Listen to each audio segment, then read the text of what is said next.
If you are a senior planning to travel in 2026, I want you to pause for just a moment and really listen to this, because what I am about to tell you could be the difference between a smooth, happy trip and standing at an airport counter being told, "I'm sorry, you cannot travel today." For decades, you've followed the rules. You've traveled responsibly. You've used the same ID, the same habits, the same process that worked year after year. But February 2026 quietly changes everything. Across airports, airlines, and immigration systems, new passport and identification rules are being enforced in a way we have never seen before. Not with warnings, not with flexibility, but with automated systems that make instant decisions, without explanation, without exceptions, and without second chances. And here's the uncomfortable truth. Many of these new rules affect seniors more than anyone else. People who have been traveling safely for decades are now being caught off guard. Not because they did something wrong, but because the rules they relied on are no longer enough. Imagine this. You arrive early at the airport. Your bags are packed. Your family is waiting on the other side of security. Your ticket is valid. Your plans are set. And then, in a matter of seconds, a computer system flags your documents and quietly stops your journey before it even begins. No argument. No explanation. No boarding pass. That situation is no longer rare. And starting in February 2026, it is becoming far more common.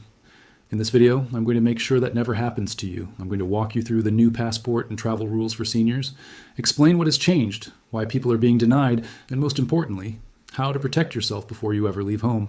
By the end of this guide, you will know exactly how to travel in 2026 with confidence, without stress, confusion, or last-minute surprises. And there is one quiet change that alone can cost unprepared seniors extra money on every single round-trip flight. We'll get to that shortly. My name is Sophia, and my work focuses on breaking down complicated travel and policy changes into clear, simple information, especially for seniors. The world of travel is changing faster than it has in decades, and my goal is to make sure you're never left guessing, rushed, or embarrassed at the airport. So let us begin with the most important change affecting seniors in February 2026, the one impacting domestic travel inside the United States. New domestic airport ID rules, February 2026. For years, travelers have heard about something called the Real ID requirement, and for years, many people never felt its full impact.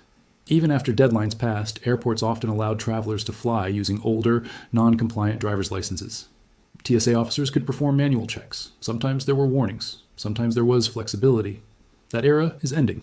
Starting in February 2026, airport security systems across the United States are shifting towards strict system-based enforcement.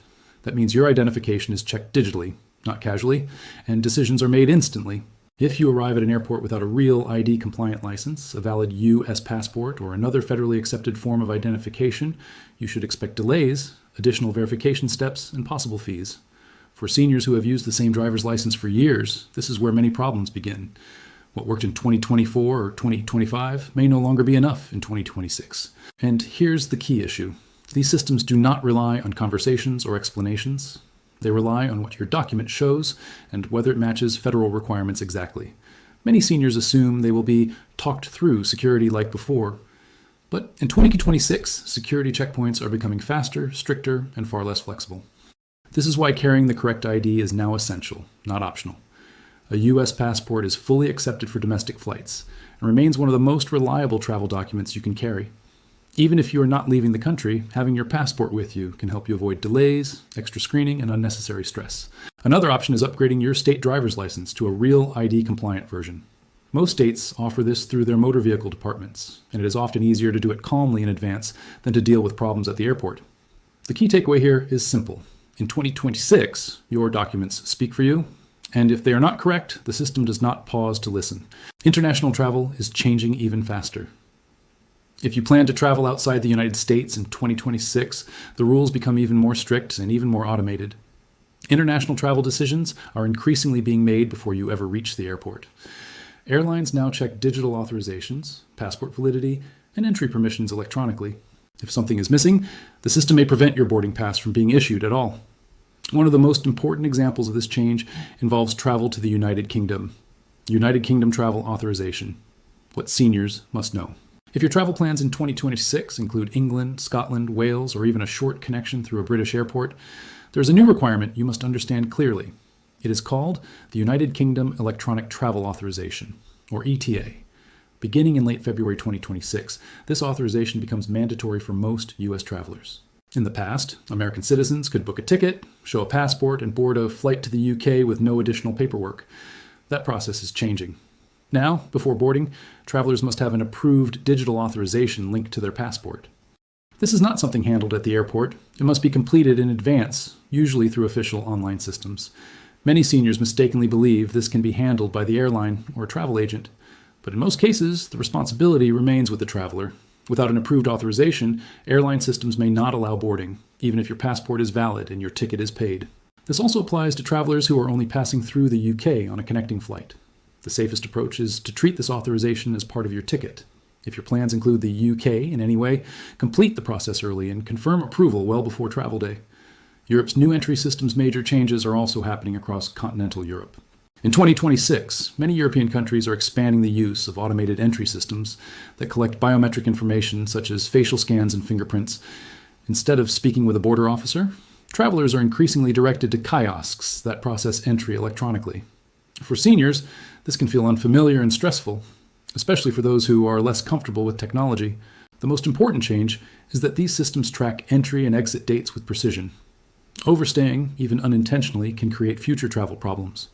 In the past, minor errors were sometimes overlooked. In 2026, automated systems are far less forgiving. Planning return dates carefully and keeping track of allowed stay periods is now essential. There has also been confusion online about additional European travel authorizations. Some websites are already attempting to charge travelers for services that are not yet fully active. Seniors should always rely on official government sources and avoid third-party websites that pressure immediate payment. Airline policy changes that affect seniors. Beyond passports and border rules, airlines themselves are making major changes in 2026, and several directly affect senior travelers. One of the biggest changes involves seating policies. Airlines that were once known for flexibility are moving toward assigned seating systems, premium seat charges, and more structured boarding processes. For seniors who prefer seats closer to the front or require extra comfort, this can increase travel costs if not planned carefully. Policies regarding extra seats for medical comfort, mobility devices, and battery restrictions are also becoming stricter due to safety regulations. For travelers using mobility scooters or powered devices, checking battery specifications well in advance is now critical. Arriving at the airport without confirming these details can lead to heartbreaking situations that are difficult to fix on the spot. The good news: stronger passenger protections. While many rules are becoming stricter, 2026 also brings stronger passenger protections. New regulations require airlines to issue refunds in situations where delays or cancellations significantly disrupt travel plans. For seniors on fixed budgets, this is an important improvement. There are also expanded protections for passengers with disabilities, ensuring greater respect and fairness when aircraft changes affect accessibility needs. Passport renewal is also becoming easier for many travelers through expanded online renewal options, reducing the need for in-person visits. However, one rule remains absolutely critical. Many countries require your passport to be valid for 6 months beyond your travel date. An expired or nearly expired passport can still lead to denial, even if it appears valid. To travel confidently in 2026, preparation is everything. Confirm your identification, carry a valid passport whenever possible, upgrade to a real ID if needed, apply for international authorizations early, track your travel dates carefully, review airline policies before booking, check mobility device requirements, carry printed backups of important documents, arrive earlier than you used to, and most importantly, do not rely on old habits. Travel in 2026 rewards preparation and punishes assumptions. If you take the time now to understand these new passport and travel rules, you can continue exploring the world with confidence, dignity, and peace of mind.